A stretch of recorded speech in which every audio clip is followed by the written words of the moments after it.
Hi everyone, Diane here. Welcome to my channel or studio or wherever you like to imagine I am. Cat's asleep, 2 dogs are asleep. I'd like to be asleep, anyway I'm not. I'd like to introduce you to a friend of mine.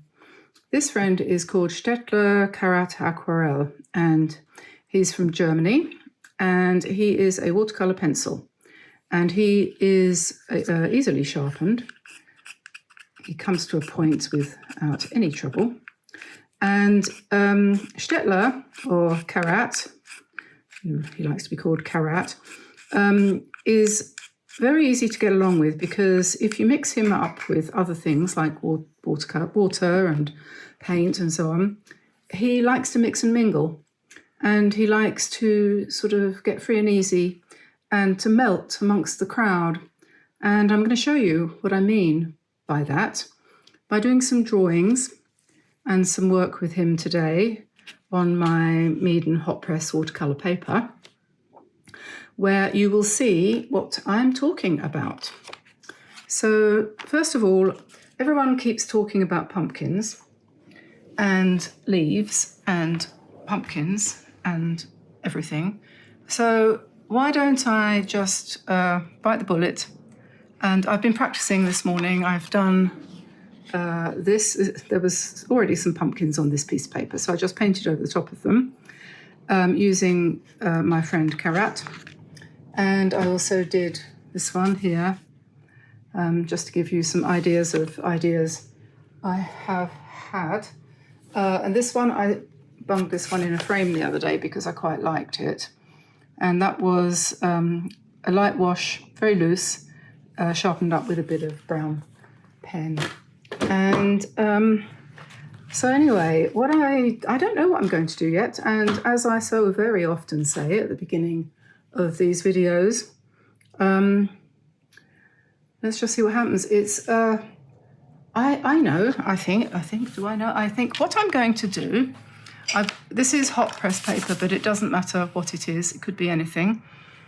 I'm going to put some colour in the background. So I'll get myself a paintbrush. This is no, I don't want to use that. I should be using this one or any one of these Craftamo brushes, which as yet they aren't available, but they will be by the time you watch this. Well, they won't actually. They'll be available at the middle of November. So what I'm going to do, I think, I've got some paints here, always useful. This is Kiritaki, Gansai Tambi, regular watercolours. This is cadmium orange, this is cadmium yellow, this is yellow ochre, this is burnt sienna, this is rose madder deep. This is something called beige, natural beige, with a little bit of this mixed in. Where's it gone? Come here, all is forgiven. Buff titanium from Daniel Smith. I put a little bit of that on top of that because it's very similar. And I know this is going to run out before very long. And then here we've got olive green and we've got light olive green. And that's that. So that's, oh, and here I've got raw umber, I think. Raw umber deep, is it? Yes, that's right. Raw umber deep, which is basically dark brown.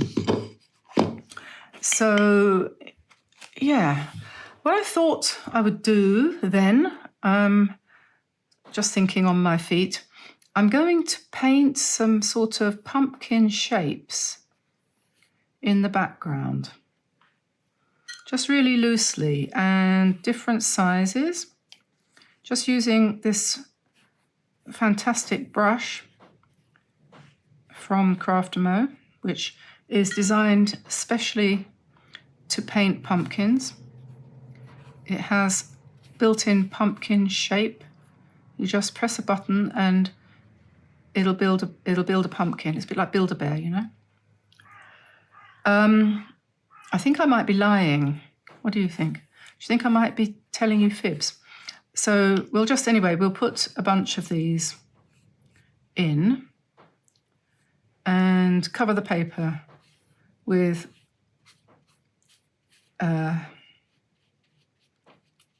squash shapes. I didn't mean to be doing this. This is my muse coming along and saying, no, this is what you're going to do. You're not going to do that, what you thought. You're going to do this. Happens all the time, doesn't it? It often comes in the guise of my husband. Oh, you thought you were going to do that? No, you're going to do this. Come with me. You're going to do this. My husband, who is from Egypt, is very worried at the moment, of course, because of what's going on in the Middle East.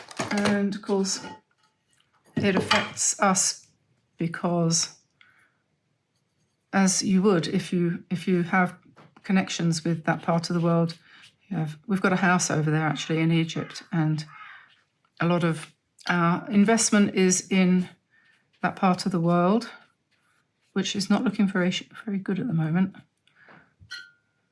So anyway, so I am, what was I going to say? Yeah, oh yeah, he's off. He's going away to Egypt next Wednesday, I think it is. And he'll be away till Christmas.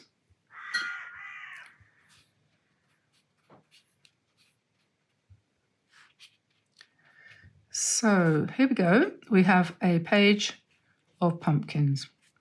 And if you feel you need to relax, doing something like this is good, right? Just fill that gap in the middle there with another one. And then I'm going to come along with my Karat pencil. Move these out of the way for a sec. And the key thing with pumpkins, isn't it, is this bit in the middle,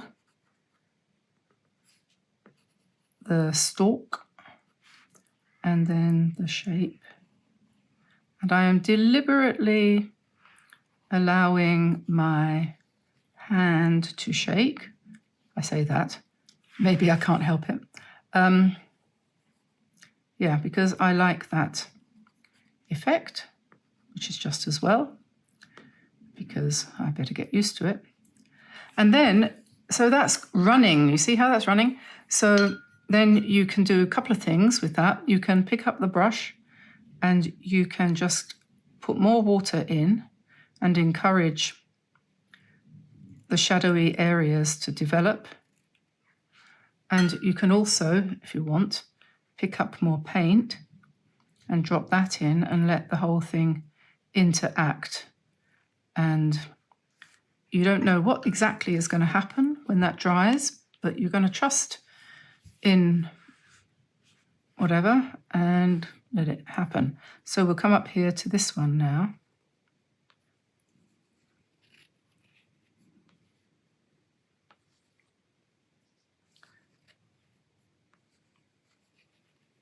So there we are. This one I'm going to do a little bit lighter, just for variation's sake.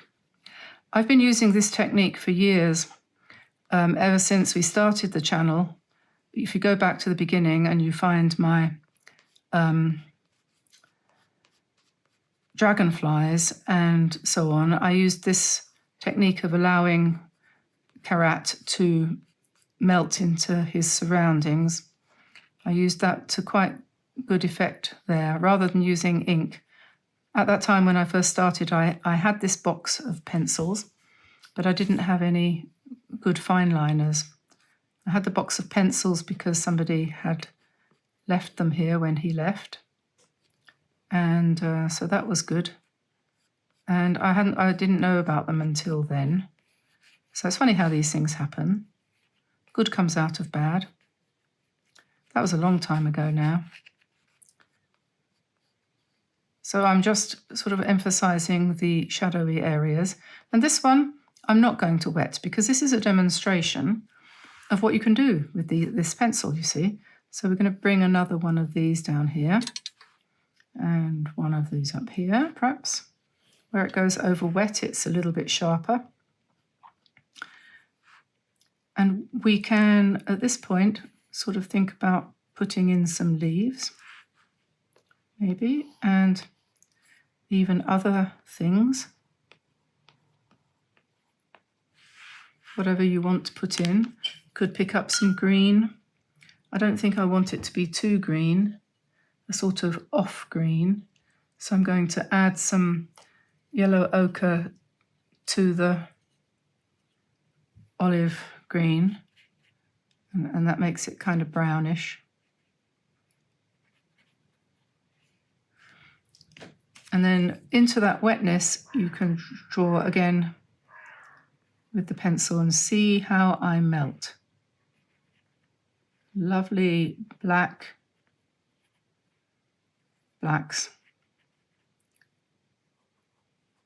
And lovely shadows. You know, no one's going to call this a delicate painting.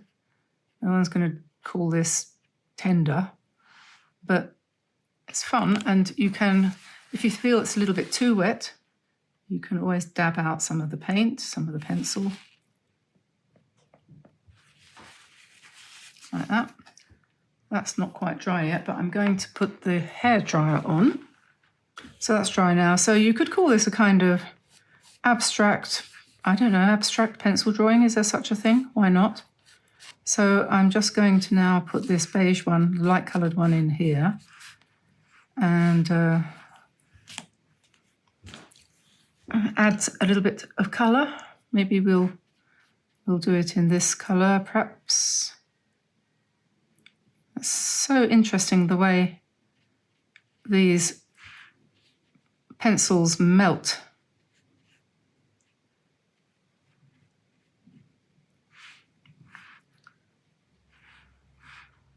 And maybe I'll put a little bit more green.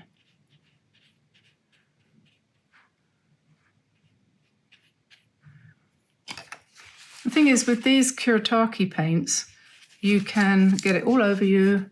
No, you can, what can you do? You can use them like gouache. In other words, you can make them opaque. And you can use them transparent, which is good. So you have the choice. And then we want another one up here, and I'm going to paint it first. Then come in with Norris, Stettler, Karat Aquarell.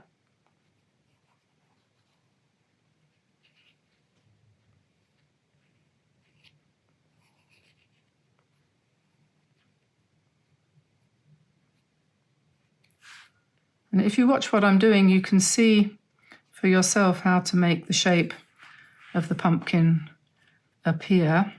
It's often a good idea to start with the last thing, which you could say that the stem would be the last thing. But and so the shape goes round like that.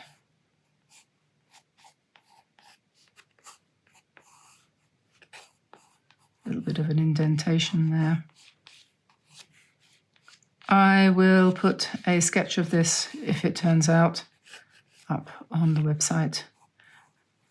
And I've put a long and detailed, or by the time you see this, hopefully, there'll be a page on the website explaining how to download the sketches in case you haven't managed to figure it out, because it's a little bit complicated and there's more than one way of doing it.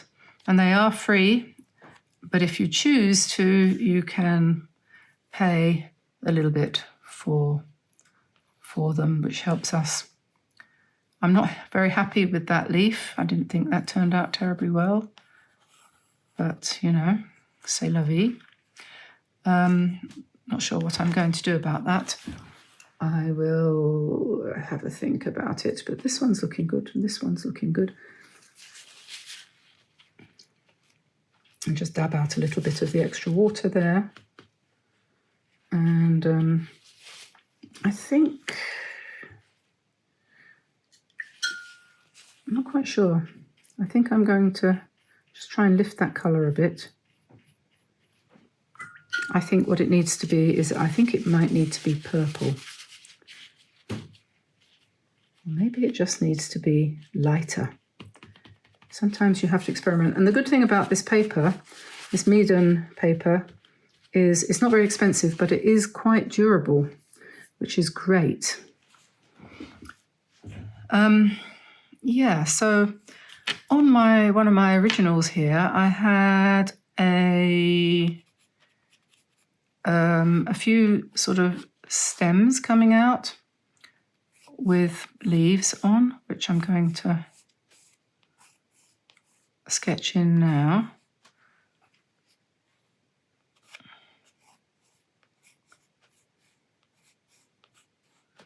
And then we can put some paint on those.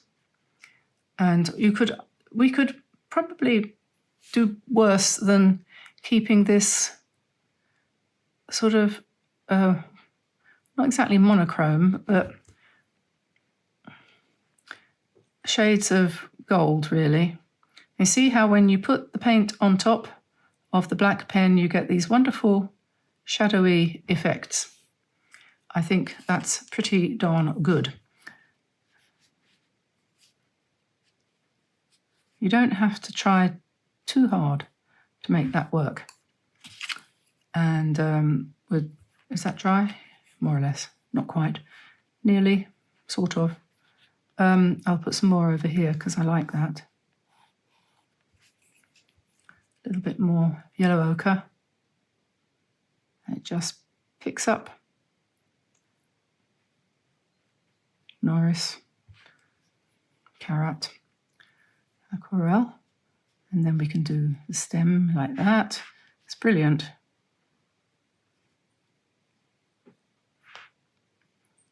You could probably do this with any watercolor pencil.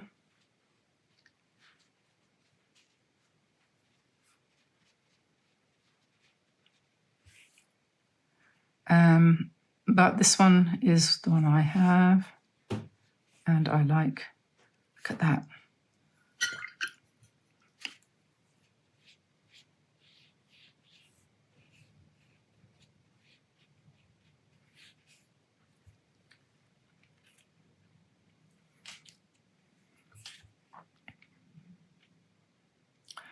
I'm just going to dry it now because I want to work on that leaf to correct that because I'm not happy with him. So this is dry and I've had lunch and I've come back and I need to correct this area here. So when something you're doing doesn't really work out quite right, don't be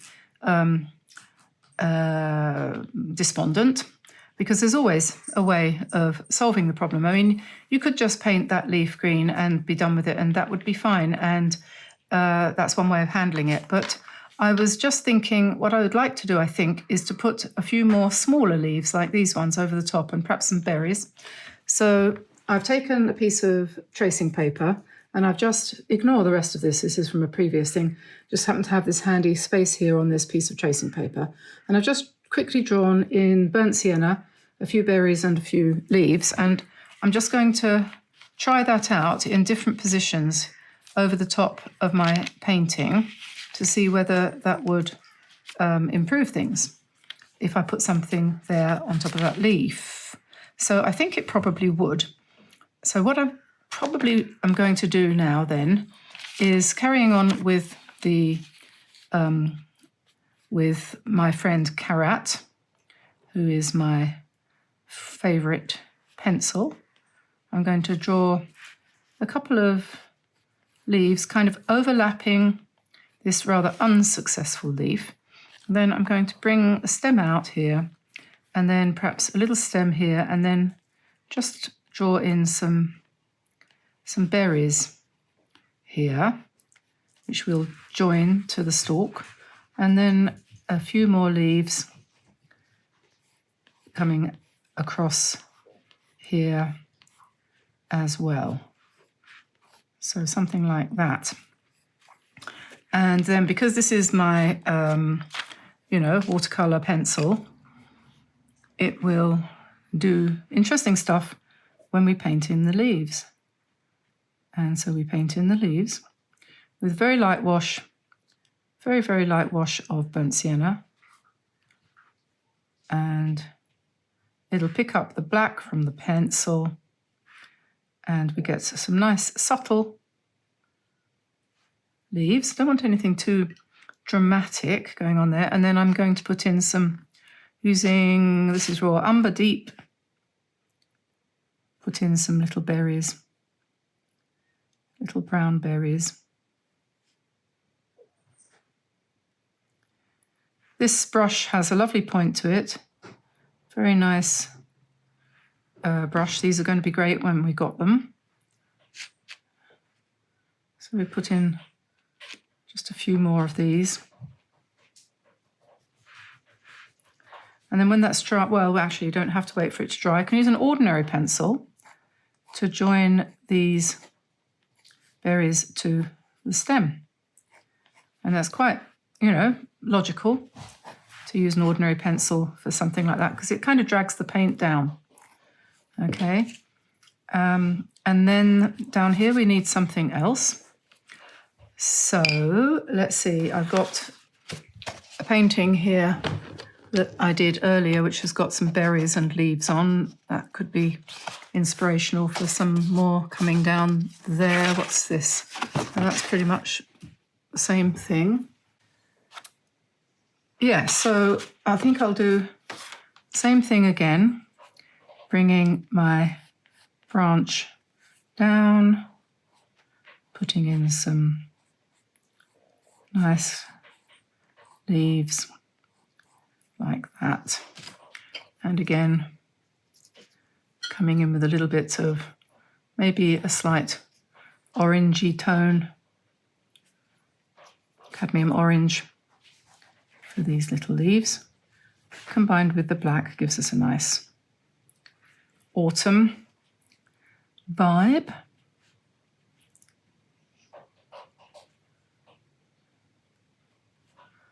Okay, and then now this needs a bit of strengthening. So we'll just pop in some nice pumpkin orange, cadmium.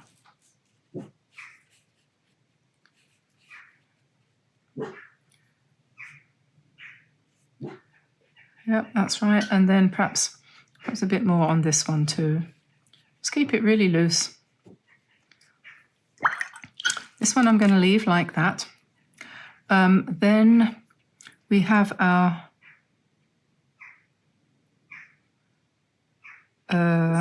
tendrils here. I'm not quite sure what do you call those long bits that come out of the top. They're very artistic. They're probably why most people want to paint these things, for these little curly things. It's just a dried stalk, I think, isn't it? You could do it in pen if you wanted to. Or you get a more vintage look if you do it with our friend Karat and then wet it so that it runs, and it's going to be a little bit kind of erratic. Okay, so we'll put in a few more lines for the shadow of this one. And just straighten this out a bit. I'm not going to play with that too much because it's not my finest moment. Maybe another leaf here.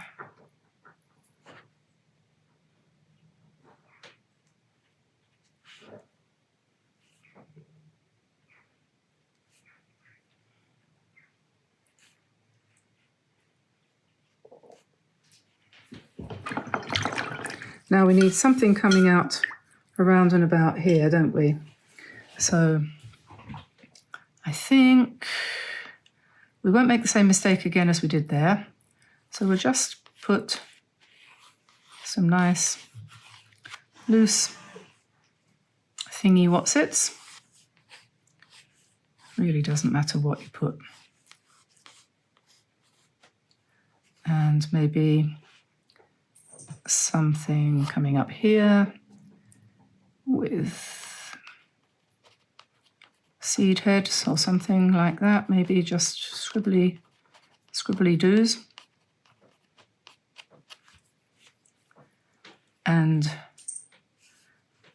I don't know, some sort of circular things, perhaps some fallen berries or something down here. And I think that's probably going to be fairly balanced. So now what we need to do is pick up some green. So I think I'll probably go for the lighter green, because we don't want the same mistake as we did before, which was the dark green. So this is olive green light, I think, is it? Let me just check that. Sap green light. Makes sense. Or something. I don't know. Whatever. And then perhaps we want something a little bit more subtle. And then maybe a little bit more reddish, that is to say brownish here.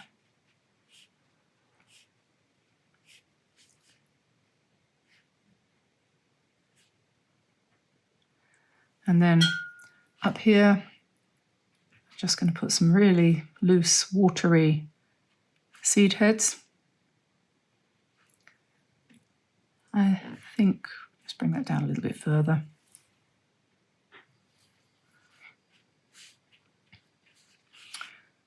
And I think that's probably going to be enough. Maybe you might want, no, I don't think we'll put anything over here. And you know the reason why, because it's very pink. And if I put green on top of pink, we're going to get a sort of greyish look there. So I think we're done. I'm going to dry that and we'll come back and evaluate. Okay, so at this point, there's a couple more things that you could do if you wanted to.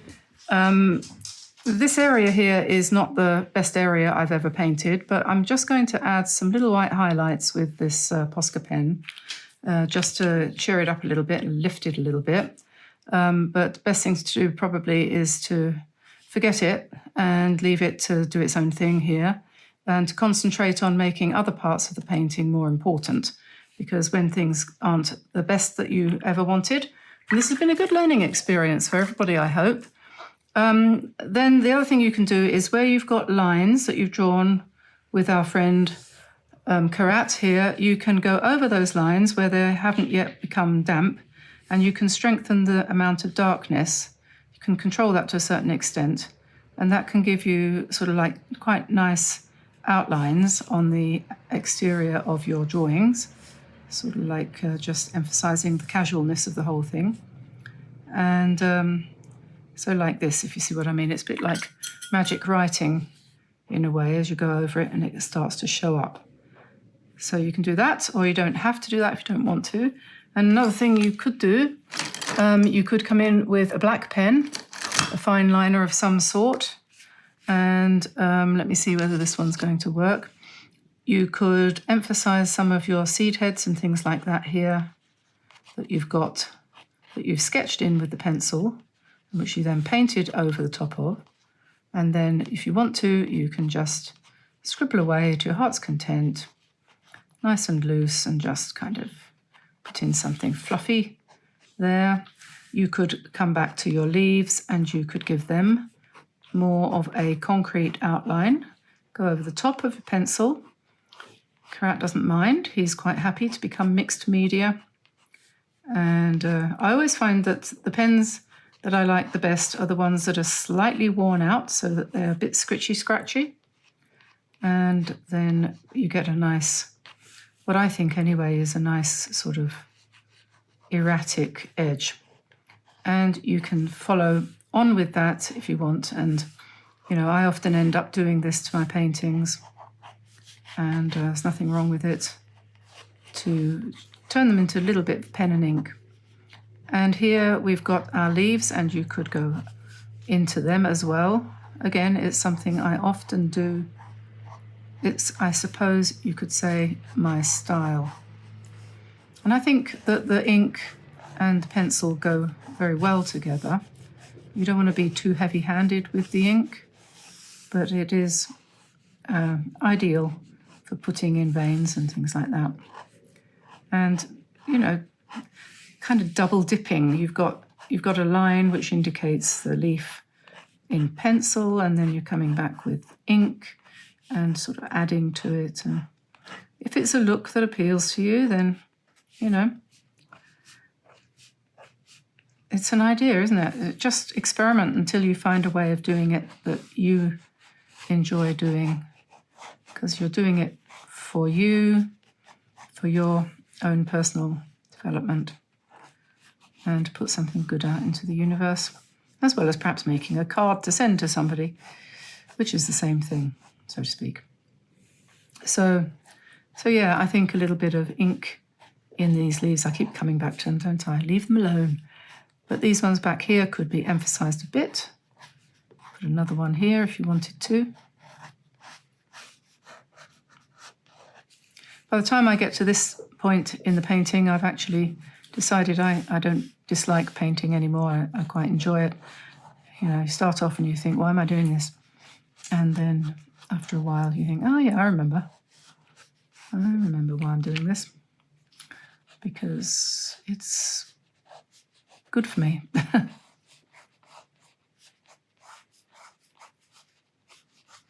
It was funny. The video that we put up the day before yesterday, that would be Monday, I recorded that a few days prior to that and hesitated about putting it up because I knew I sounded a little bit down, and I don't like to put that on people.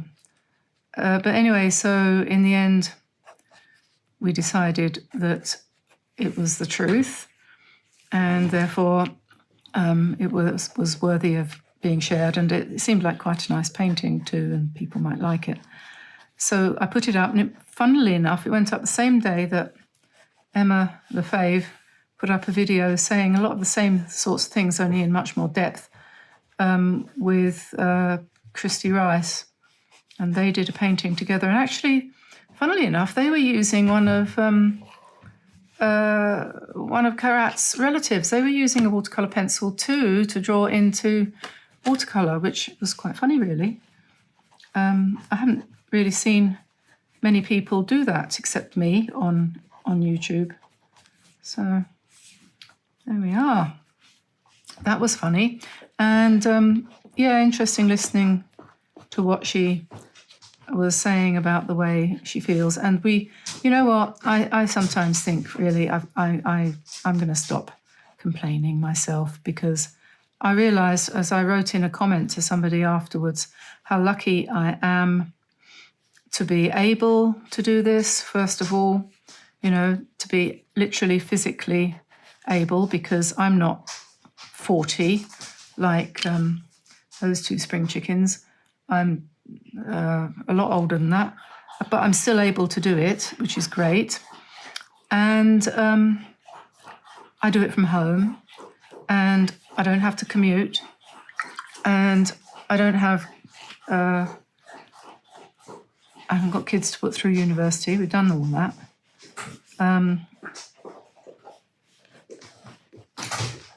And I have a few health issues, but I'm okay so far, so good. Fingers crossed, touch wood, all the rest of it.